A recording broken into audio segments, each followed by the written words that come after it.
बात यहां पर चांदी की करेंगे क्योंकि यहां पर जोरदार तेजी देखने को मिली है। अगर आप सोने और चांदी दोनों के बीच की आउट परफॉर्मेंस देखें तो वो क्लियरली चांदी की तरफ से आती हुई नजर आई है।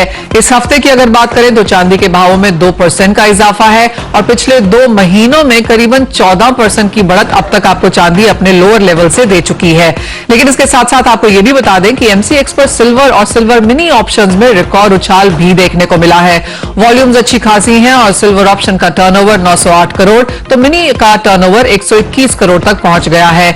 क्या है इसके कारण, आगे कैसी रह सकती है चाल, अगर आप कारोबार करना चाहें तो क्या कुछ आपको वॉच करना चाहिए, इन सब पर बात करने के लिए हमारे साथ एमसीएक्स के head of Boolean Shivanshu Mehta और ऑगमेंट गोल्ड फॉर ऑल की हेड रिसर्च रनिशा चनानी हैं। आप दोनों का कार्यक्रम में स्वागत है। सबसे पहले तो शिवांशु आपको बधाई, क्योंकि जिस तरह के नंबर्स हमने आते हुए देखे हैं काफी एनकरेजिंग है। हमने ऑलरेडी एनर्जी में अच्छी खासी ऑप्शंस की वॉल्यूम आते हुए देखी, सोने में भी हाल रही रहा, चांदी में के भी नंबर्स काफी स्ट्रांग हैं। यहां पर किस तरह का पार्टिसिपेशन और किस तरह से आप इसको ऑनगोइंग देते हैं यहां से? जी हाँ मनीषा, थैंक यू। देखिए, एज एन एक्सचेंज हमारा ये पर्पस रहता है कि जो प्रोडक्ट्स हैं वो मार्केट के लिए अवेलेबल रहे और सूनर और later they start coming of age, ऐसा देखा गया है। तो सिमिलरली सिल्वर में बिकॉज एक इंडस्ट्रियल कमोडिटी भी है, एक रिटेल पार्टिसिपेशन भी रहती है और अक्सर वोलेटाइल इन्वायरमेंट रहती है, तो ऑप्शंस का इसके अंदर बहुत अहमियत इसके अंदर है इस कमोडिटी में।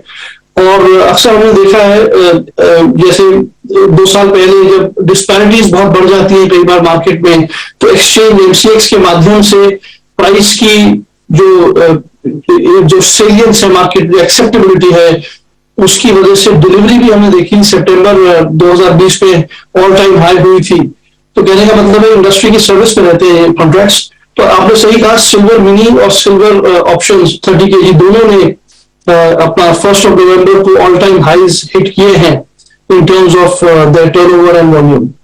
तो मैं समझता हूँ आगे चलते हुए ये प्रोडक्ट्स एक मैच्योरिटी की तरफ, जैसे कि हमारा बड़ा गोल्ड 1 kg ऑप्शन है, ये प्रोडक्ट्स भी उसी डायरेक्शन में अग्रसर हैं और इंडस्ट्रियल पार्टिसिपेशन तो डेफिनेटली बढ़ती जा रही है इन कॉन्ट्रैक्ट्स के अंदर। शिवांशु, काफी सारा फीडबैक हमें ट्विटर पे आता है, कॉलर्स फोन करके भी इन्वेस्टर्स बात करते हैं। एक जो आस्क रही है बाजार की तरफ से, रिटेल निवेशक की तरफ से भी कि मंथली वीकली ऑप्शंस भी यहां पर इंट्रोड्यूस किए जाए, इन सवालों के जवाब आप कैसे देते हैं? नहीं, बिल्कुल ठीक है। इनफैक्ट हमारे प्लान्स में है कि जैसे कि आपने देखा कि गोल्ड 1 kg जो है उसके अंदर बाय मंथली ऑप्शंस हैं, तो हमने रिसेंटली गोल्ड मिनी 100 ग्राम का ऑप्शन जो कि एक मंथली ऑप्शन है उसे लॉन्च किया। रिसेंटली उसने भी अपना ऑल टाइम हाई हिट किया है 400 करोड़ के ऊपर।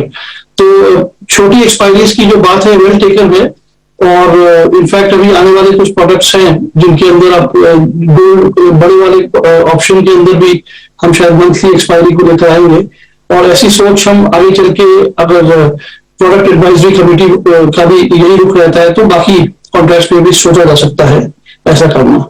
Innovation definitely is well accepted as a formula for furthering the service to the industry. जी हाँ, एब्सोल्युटली। और क्योंकि बाजार ने इसे, मार्केट ने इसे अपनाया है और एक फीडबैक यहां पर है, तो क्लियरली जैसे कहा गया है कि एमसीएक्स इसको रिएक्ट भी कर रहा है। रनिशा, आपसे भी जानना चाहेंगे, जहां तक चांदी की बात है, हम जानते हैं कि इस साल रिकॉर्ड इंपोर्ट चांदी का इंडियन मार्केट्स में हुआ है, 10,000 टन तक की बात यहां पर की जा रही है और फिजिकल तो एक तरफ है, लेकिन जैसे शिवांशु कह रहे थे कि ऑप्शंस में यहां पर अब कारोबार है। डिजिटल चांदी, ईटीएफ सिल्वर, ई सिल्वर का भी यहां पर काफी हद तक स्ट्रॉन्ग पार्टिसिपेशन एंड एडॉप्शन हमने आते हुए देखी है। कैसे देखती हैं आप ये नंबर्स? जी मनीषा, इस साल हमने देखा है कि सिल्वर में जो फिजिकल डिमांड है वो बहुत ही स्ट्रांग है, रिकॉर्ड लेवल्स पर है। आप सिल्वर की इन्वेंट्रीज देखिए, अगर एक्सचेंज लेवल पर, कॉमेक्स पर, वो काफी गिर रही है लगातार पिछले 2 सालों से एंड ये काफी लो लेवल्स पे आ चुकी है। इंटरनेशनली ये बात हुई, अगर हम डोमेस्टिकली देखें तो भी काफी स्ट्रॉन्ग फिजिकल डिमांड है यहाँ पर। एमसीएक्स पे भी आपने जैसे बताया, शिवांशु ने बताया कि बहुत ही स्ट्रॉन्ग डिमांड आ रही है। हम सिल्वर ईटीएफ्स में अच्छी डिमांड देख रहे हैं, डिजिटल सिल्वर में अच्छी डिमांड देख रहे हैं। तो जो ये लेवल्स है 55,000 to 60,000 बहुत ही कंफर्टेबल है रिटेल इन्वेस्टर्स के लिए सिल्वर में इन्वेस्ट करने के लिए। एंड जिस तरह से नेक्स्ट ईयर का आउटलुक गोल्ड एंड सिल्वर के लिए बुलिश माना जा रहा है आफ्टर जो जिस तरह से फेड का स्टांस रहा है इस बार, मॉनेटरी पॉलिसी बहुत ही टाइट रही है। हम देख सकते हैं कि नेक्स्ट ईयर इंटरेस्ट रेट्स थोड़े थम जाए, 5% के आसपास रुक जाए, एंड वहां से वो एक जो पीरियड होगा वो गोल्ड एंड सिल्वर के लिए पॉजिटिव रहेगा। एंड जिस तरह से सिल्वर का बीटा गोल्ड से ऑलमोस्ट 1.5 टाइम्स रहता है, तो सिल्वर बुल रन में बहुत ही अच्छा आउट परफॉर्म करती है गोल्ड को। तो ये एक्सपेक्टेशन है जो रिटेल इन्वेस्टर्स की है, इसलिए सब लोग एक्सपेक्ट कर रहे हैं कि नेक्स्ट ईयर चांदी में काफी अच्छे रिटर्न्स आ सकते हैं, 25-80,000 तक भी प्राइसेस जा सकती है। तो एक बहुत कंफर्टेबल लेवल्स है 55,000 to 60,000। यहाँ पे आप काफी एक्यूमुलेशन देख रहे हैं रिटेल इन्वेस्टर्स का। So that's why I think हर तरह से अच्छी डिमांड है, एंड 1-2 महीने के लैकलस्टर मूवमेंट के बाद नेक्स्ट ईयर काफी अच्छी मोमेंटम देख सकते हैं हम सिल्वर में। एब्सोल्युटली। सिल्वर के अगर शॉर्ट्स की बात की जाए तो वो काफी बहुत ज्यादा बड़े थे। अगस्त के महीने में 2 साल के लोज पर थे सिल्वर लॉन्ग्स यहां पर, यानी कि इतने ज्यादा लोग शॉर्ट थे यहां पर चांदी में। और जिस तरह की एक रेंज हमने चांदी में इस साल में आते हुए देखी है, $17 का लो नीचे में, ऊपर में $24-25 का हाई भी यहां पर बनता हुआ नजर आया, तो एक बहुत बड़ी रेंज है। एंड क्लियरली आप कहेंगे शिवांशु की लोगों ने इस चीज को, इस वॉलेटिलिटी को आके यहां पर एक्सचेंज पे हेज किया है।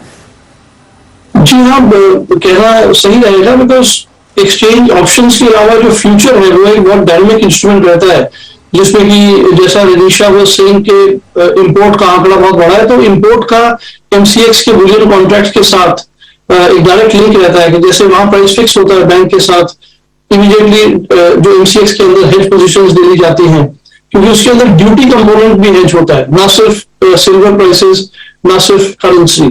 तो यस, ये बात तो बिल्कुल सही है कि अगर इंपोर्ट बढ़ा है, डोमेस्टिक रिफाइनर्स की प्रोडक्शन भी सिल्वर में है, तो सब कुछ का जो तालमेल है ये फ्यूचर्स के अंदर और ऑप्शंस के अंदर देखने को तो मिलता है। एंड क्योंकि हम ऑप्शंस में इतना अच्छा पार्टिसिपेशन आता हुआ देख रहे हैं, आप पार्टिसिपेंट्स कैसे देखते हैं शिवांशु? क्या फ्यूचर्स और ऑप्शंस के पार्टिसिपेंट्स अलग अलग हैं, या वो बाजार को देख रहे हैं और दोनों ही प्रोडक्ट्स का यहां पर फायदा उठा रहे हैं? जी हाँ, आई थिंक इसमें हिस्टोरिकली तो फ्यूचर्स की प्रेजेंस रही है। जितना भी बुलियन ट्रेड है इंडिया में, वो एमसीएक्स में फ्यूचर्स को यूज करता रहा है, एज मेंबर्स भी, एज क्लाइंट्स भी। अब मगर ऑप्शंस के आने के बाद ये जरूर देखा गया है कि कुछ डायनामिकली कुछ ऐसे ट्रेडर्स हैं जो कॉल राइटिंग में भी इंटरेस्ट लेने लग गए हैं, उससे मार्केट में लिक्विडिटी और ऐड होती है। बाकी चौतरफा इसलिए रहता है कि एल्गो जो है और जो प्रोप्राइटरी ट्रेडर्स हैं वो भी अपनी स्ट्रेटजीज दोनों लेग्स में रखते हैं, फ्यूचर्स में और ऑप्शंस में। जैसा हम समझते हैं कन्वर्जेंस, डाइवर्जेंस वगैरह, इस तरह के थीम्स रहते हैं। तो दोनों को एक अच्छा हेज एक साथ अगर यूज किया जाए तो आइडियल रहता है कि जैसे अगर कोई इन्वेंट्री को हेज करना चाहे तो पुट ऑप्शंस के जरिए कर सकता है, और अपसाइड में वो पार्टिसिपेटिव रह सकता है, भागीदारी उसकी रह सकती है प्रॉफिट में। तो आई थिंक धीरे धीरे अवेयरनेस इन चीजों की और बढ़ रही है। हमारा ये पूरा पर्पस रहता है इसे बढ़ाना, अवेयरनेस प्रोग्राम्स के जरिए वो हम कर रहे हैं, और न सिर्फ हेजर्स बल्कि रिटेल क्लाइंट्स भी इन दोनों का इस्तेमाल करने में सक्षम है। ऑफ कोर्स नंबर्स यहाँ पर काफी अच्छे हैं जब हम ऑप्शंस के नंबर्स देखते हैं यहाँ पर, लेकिन किस तरह की ग्रोथ रही है ये month on month, quarter on quarter के बेसिस पे? ग्रोथ के आंकड़े तो बहुत अच्छे हैं। अगर आप वाईटीडी बेसिस पे देखेंगे तो गोल्ड की ऑप्शंस 1050 करोड़ के करीब एडीटी है, 2646 था पिछले साल, और सिल्वर ऑप्शंस का जो एडीटी है वो 228 करोड़ है, 131 करोड़ था पिछले साल। और ओपन इंटरेस्ट में भी अच्छा खासा इजाफा देखने को मिल रहा है। 77 टन सिल्वर ऑप्शन में इंटरेस्ट है, ओपन इंटरेस्ट, जो कि पहले 45 था ईयर टू डेट बेसिस पे। और अगर केवल सितंबर का आंकड़ा देखा जाए तो गोल्ड ऑप्शन 1700 करोड़ उसने दर्ज किया है, अक्टूबर नवंबर भी हायर साइड पे ही है। तो रिसेंटली गोल्ड ऑप्शन में अपना ऑल टाइम हाई टर्नओवर भी हिट किया था 4400 करोड़ के ऊपर मई के महीने में। तो आंकड़े तो मेरा ख्याल है बनते रहेंगे। मोर इम्पोर्टेंटली इसकी जो पार्टिसिपेशन है वो ब्रॉड बेस्ड रहे, और इंडस्ट्री की बुलियन वैल्यू चेन की पार्टिसिपेशन और बढ़ती हुई हम देखना चाहते हैं, और उसमें हमारा पूरा फोकस रहता है। एब्सोल्युटली। हमारे साथ हमारे गेस्ट भी जुड़ चुके हैं। हमारे साथ पैराडाइम कमोडिटीज के बीरेन वकील और एक्सिस सिक्योरिटीज के हेड ऑफ कमोडिटीज प्रीतम पटनायक भी हैं। प्रीतम, आपसे पहले जानना चाहेंगे, नंबर्स काफी स्ट्रांग हैं, सोना चांदी यूएस फेड की मीटिंग से पहले हमने चढ़ते हुए देखे भी हैं, और फ्यूचर्स के साथ साथ जैसे शिवांशु हमें बता रहे हैं ऑप्शंस में यहां पर जो भागीदारी है वो काफी स्ट्रांगली बढ़ती हुई नजर आई है। आप कैसे देखते हैं ये बाजार? ये बाजार आई थिंक ये तो स्टार्ट है ऑप्शंस के एक्टिविटी पे, जैसे शिवांशु ने बोला था, जो इवॉल्व ट्रेडर्स होते हैं, दैट मीन्स जो सोफिस्टिकेटेड ट्रेडर्स होते हैं, वो ऑप्शन में आपको देखेंगे उनकी एक्टिविटी ज्यादा रहेगी, या अल्गो हो या डायरेक्शनल भी हो, दोनों तरफ से वो लोग स्ट्रैटेजी बिठा के खेलते रहते हैं। बट रिटेल की तरफ से भी जहां पे भी हम लोग को लगता है कि रिस्क थोड़ा अवर्स करके चलना चाहिए, वहां पे भी ऑप्शंस एज एन इंस्ट्रूमेंट बहुत ही इफेक्टिव रहता है। फ्यूचर्स एंड ऑप्शंस दोनों रहेंगे। गोल्ड सिल्वर में मेरे को लगता है वाइब्रेंसी इस साल हमको बहुत वॉलेटिलिटी देखने को मिली, गोइंग फॉरवर्ड हमको और वाइब्रेंसी मिलेगी, बिकॉज कहीं ना कहीं हमें ये फेड का जो इन्वॉल्वमेंट इंटरेस्ट रेट को लेकर वो कहीं ना कहीं ये इंटरेस्ट एंड वॉलेटिलिटी को मेंटेन रखेगी for next financial year also. And like हमने देखा भी है, एवरी टाइम एक रेट साइकिल होता है, उसके बाद जनरली बुलियन मार्केट्स के लिए एक पॉजिटिव पीरियड रहता है।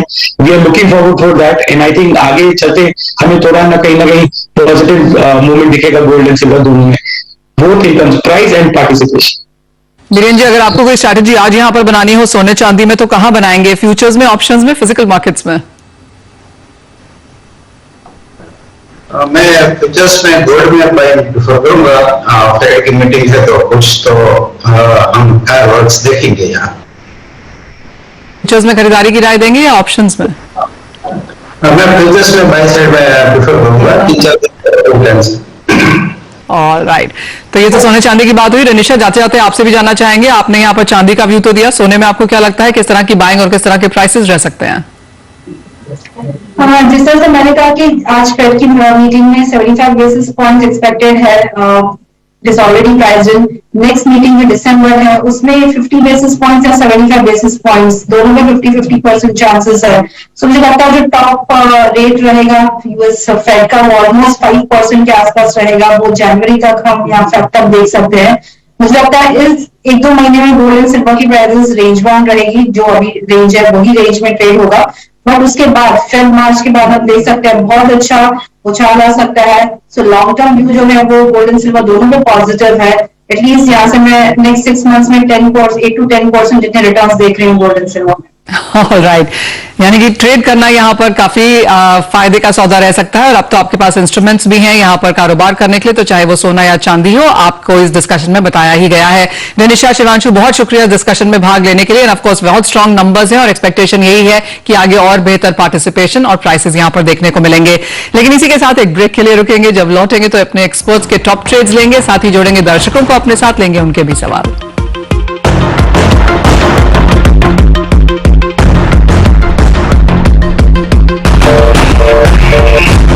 कमोडिटी कॉल में आपका स्वागत है। दर्शकों को जोड़ने का समय भी है, और सबसे पहले राजस्थान से सुरेश जी हमारे साथ फोन लाइन पर मौजूद हैं। नमस्कार सुरेश जी, क्या है आपका सवाल? हाँ मैम, मेरा सवाल जी शेयर पर रखा 7-1-7 पे। ऑलराइट, क्रूड ऑयल में बिकवाली करी है 7-1-7 के लेवल से, और वहां से ऑफकोर्स हमने कुछ हाल आता हुआ देखा है। प्रीतम, क्या राय देंगे आप? 7200 के आसपास की बिकवाली है और उसके बाद लेवल्स में अच्छी खासी बढ़त।